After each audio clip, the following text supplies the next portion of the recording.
పచ్చి అబద్ధాలు చెప్తున్నారు. పచ్చి అబద్ధాలు మాత్రమే చెప్పడం కాదు, తనతో పనిచేస్తున్న సహచరులను కూడా దెప్పి పొడుస్తూ ఉన్నారు. నిజానికి ఈరోజు తెలంగాణలో అత్యంత బాధతో విషాదంతో ఎవరైనా బతుకుతున్నారంటే మల్లు బట్టి విక్రమార్క. ప్రజాభవన్లో కూర్చొని కన్నీరు మున్నీరుగా విలపిస్తుంటాడు ఇవాళ ఆయన. రేవంత్ రెడ్డి గారు మీరు ఏమన్నారు? ఆయన్ను గోషి కట్టుకొని గడ్డం పెట్టుకున్న వాళ్ళందరూ కూడా రాజశేఖర్ రెడ్డి కాలేరు అన్నారు. మరి డైరెక్టే చెప్పొచ్చు కదా మల్లు బట్టి విక్రమార్కకు. ఎన్నిసార్లు అవమానిస్తారు ఆయన మీరు? యాదాద్రి లక్ష్మీ నరసింహస్వామి గారి సాక్షిగా మీరందరేమో కుర్చీల మీద కూర్చొని ఆయన్నేమో భూమి మీద కూర్చోబెట్టారు. దాని తర్వాత ఒక మీటింగ్లో మీరు కోమటిరెడ్డి ఇద్దరు వెంకటరెడ్డి ఇద్దరు కలిసి మోచేతులతోని ఆయన పొట్టల గుద్దితిరి. అప్పుడు కూడా ఆయన ఏమనలేదు. ఇక అది సరిపోదని మళ్ళీ ఇప్పుడు పక్కలో బల్లెంలాగా ఉన్నాడురా బాబు అని చెప్పేసి గోషి కట్టుకున్న వాళ్ళందరూ కూడా రాజశేఖర్ రెడ్డి కాలేరు అని ఎవరిని అంటున్నారు? మల్లు బట్టి విక్రమార్క అంటున్నారు మీరు. కుల్లం కుల్లా ఇది, ఏ మాటకా మాట. అంటే ఏంది, ఎస్సీలు గోషులు కట్టుకోవద్దా, లేకపోతే ఎస్సీలు మంచి బట్టలు వేసుకోవద్దా, ఎస్సీలు ఉప ముఖ్యమంత్రులుగా ఉండొద్దా? మరి మీరే చెప్పాలి. ఇవాళ మేము కూడా అనొచ్చు, సెక్రటరియట్లో 6వ అంతస్తుల ఒక ముఖ్యమంత్రి పీఠం మీద కూర్చున్న వాళ్ళందరూ కేసీఆర్ కాలేరు అని చెప్పి మేము కూడా అనొచ్చు. అంటాం, బరాబర్ అంటాం. కేసీఆర్ గారు ఎక్కడా, మీరెక్కడ రేవంత్ రెడ్డి గారు? కేసీఆర్ గారు ఒక విజనరీ, మీరు ఒక మెర్సినరీ. విజనరీ అని ఎందుకు అంటున్నామంటే, ఒక ప్రాజెక్టు రూపకల్పన చేయాలంటే ఆ ప్రాజెక్టు భూమి మాత్రమే కాదు, ఆ భూమి మీద పుట్టిన భూమిపుత్రుల బాధను కూడా అర్థం చేసుకొని, వాళ్ళ కష్టాలు కన్నీళ్ళన్నీ కూడా గుండెలో పెట్టుకొని, తనే భూమిపుత్రుడినైతే, తనే రైతునైతే, తనే రైతు కూలీనైతే తనకు ఆ బాధ ఏ విధంగా ఉంటుందనే ఒక ఎంపథెటిక్ అప్రోచ్తోని రాత్రింబవళ్ళు మా అలాంటి అధికారులను ఎవ్వరిని రానియకుండా కేవలం నిష్ణాతులైన నిపుణులను ఆర్ విద్యాసాగర్ రావు గారు ఇంకా రకరకాల గొప్ప గొప్ప ఇంజనీర్లందరినీ కూడా చుట్టూ పెట్టుకొని దాదాపు నెల, 2 నెలలు, 3 నెలలు ఆ గూగుల్ మ్యాప్స్ అవన్నీ చూసి నిద్రాహారాలు మాని ప్లాన్ చేసి కాళేశ్వరం కానీ పాలమూరు రంగారెడ్డి ఎత్తిపోతల పథకం ఇప్పుడు పెద్దలు నిరంజన్ రెడ్డి గారు చెప్పినట్టుగా చరిత్ర పుటల్లోకి వెళ్ళి, చరిత్ర 1956 ముందు ఏం జరిగింది, అవిభాజిత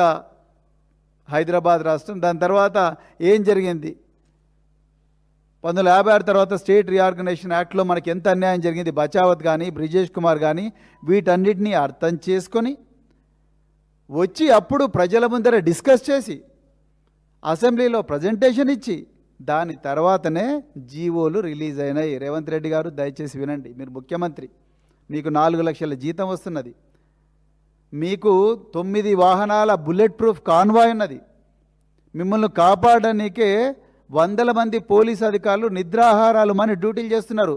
నిన్న కూడా మిమ్మల్ని కాపాడడానికి వచ్చిన రాజు అని ఒక కానిస్టేబుల్ చచ్చిపోయిండు వాపస్ పోయేటప్పుడు. అంటే మీకోసం ప్రాణాలు కూడా త్యాగం చేయాల్సిన పరిస్థితి ప్రభుత్వ అధికారులది. మరి అంత అద్భుతమైన రక్షణలో ఉన్న మీరు అబద్ధాలు మాట్లాడకూడదు ముఖ్యమంత్రి గారు, దయచేసి గుర్తుపెట్టుకోండి. ఓ పాలమూరు బిడ్డగా నేను కూడా పాలమూరు బిడ్డనే చెప్తున్నా. మీరు జెడ్పీటీసీ నుంచి ముఖ్యమంత్రి అయినరు, we all appreciate you, we have high regard for your trajectory, absolutely not a problem. కానీ మీరు ఆ సీట్ మీద కూర్చొని మీరు అన్నారు కదా, గడ్డం పెట్టుకున్న వాళ్ళందరూ, సారీ గోచి కట్టుకున్న వాళ్ళందరూ రాజశేఖర రెడ్డి కాలేరని కదా. మేము కూడా అంటున్నాం, సెక్రటరియట్లో డాక్టర్ బిఆర్ అంబేద్కర్ సచివాలయంలో 6వ అంతస్తులో ముఖ్యమంత్రి ఛాంబర్లో ఆ సీటు మీద కూర్చున్న ప్రతి ఒక్కరు కూడా కేసీఆర్ కాలేరు. ఇది మీ గుండెల మీద రాసి పెట్టుకోండి. It requires tremendous amount of hard work, it requires tremendous amount of courage, it requires tons of empathy. అవతలి వ్యక్తి బాధను అర్థం చేసుకునే హృదయం ఉండాలి. అది ఫ్లోరైడ్ బాధితులు కానీ, పాలమూరు రంగారెడ్డి వలస కూలీలు కానీ, లేకపోతే 100ల సంఖ్యలో మీ కాంగ్రెస్ పాలనలో చనిపోయిన 1000ల సంఖ్యలో చనిపోయిన అన్నదాతలు కానీ, వాళ్ళ బాధలు వాళ్ళ కుటుంబాల కన్నీళ్లు తుడిచే హృదయం కావాలి. మీకు అది లేదు, చాలా క్లియర్గా అర్థమైంది. అందుకొరకే కేసీఆర్ గారు విజనరీ, మీరు మెర్సినరీ. ఇది మీరు అర్థం చేసుకోవాలి. ఇక వాళ్ళ ఉల్టా బట్టి విక్రమార్క మీద ఉల్టా మీరు కామెంట్స్ చేస్తూనే ఉన్నారు. ఇక రెండవది, మీరు అడ్వైజర్లను ఎవరిని పెట్టుకున్నారు? కేసీఆర్ గారి చుట్టూ అడ్వైజర్లు ఎవరు? టెక్నోక్రాట్స్, ఆ సబ్జెక్ట్ తెలిసిన వాళ్ళు అడ్వైజర్స్. మీకు అడ్వైజ్ ఇచ్చేటోళ్ళందరూ ఆ బండి సంజయ్ అడ్వైజర్ లాగానే ఉన్నారు. మీ అడ్వైజర్లు కూడా మీకు ఇచ్చే అడ్వైజర్లు ఎవరు? ఆ టాల్ గేట్ దగ్గర కలెక్ట్ చేసేటోళ్ళు, రవాణా చెక్ పోస్ట్ దగ్గర కలెక్ట్ చేసే మాజీ అధికారులు. వాళ్ళను మీరు చుట్టుపక్కల పెట్టుకొని వాళ్ళని అడ్వైజ్ చేయమంటే ఏం అడ్వైజ్ ఇస్తారు? మళ్ళీ మీరు ఉల్టా కమిషన్లు బీఆర్ఎస్ తీసుకున్నదని అంటున్నారు. కమిషన్లు తీసుకుంటున్నది మీరు, రేవంత్ రెడ్డి గారు. వట్టినాగులపల్లి సజీవ సాక్ష్యం. వట్టినాగులపల్లిలో సొంతం మీ అల్లుడో ఎవరో ఆయన రోజు ₹1,00,00,000 సంపాదిస్తున్నాడు. ఒక్క పర్మిషన్ లేదు. మేము పోతే కూల్చేస్తారు మళ్ళీ వాటిని.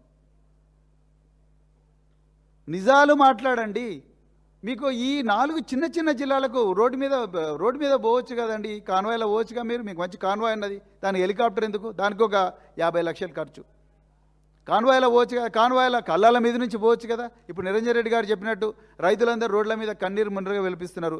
ఒక్కొక్క దగ్గర ఆగి పోవచ్చు కదా. మీరు చేయరా పని.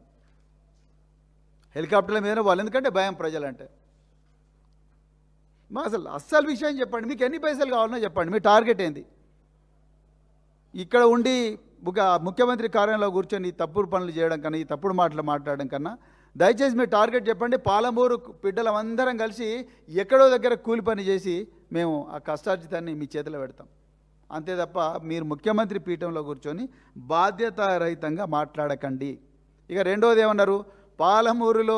పాలమూరులో ఏ బీఆర్ఎస్ ఎమ్మెల్యేని కూడా గెలవనివ్వరు అన్నారు. అయ్యా రేవంత్ రెడ్డి గారు, ముందు మీరు గెలవండి. నెక్స్ట్ ఎలక్షన్లలో మీరు గెలిచి ముఖ్యమంత్రి కాండి, అప్పుడు చూద్దాం.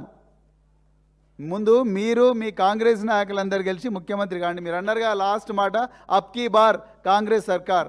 ప్రజలందరి గుండెల్లో ఏమున్నది తెలుసా? అబ్కీ బార్ బీఆర్ఎస్ సర్కార్, బార్ బీఆర్ఎస్ సర్కార్ అంటున్నారు తెలంగాణ ప్రజలందరూ కూడా.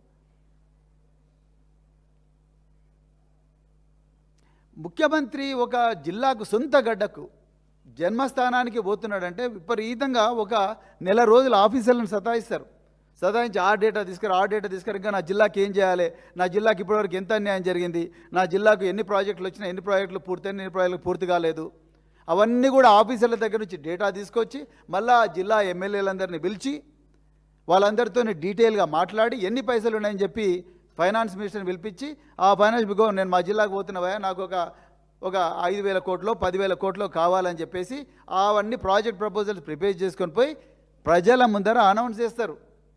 ఆధారాలతో సహా ఇన్కాంట్రవర్టిబుల్ ఫ్యాక్ట్స్ తీసుకొని పోతారు ముఖ్యమంత్రులు. మీరు ఏమి ఒకరోజు ముందు శనివారం సాయంత్రం సరదాగా హరిహర వీరమల్లు లాంటి సినిమాలు చూసి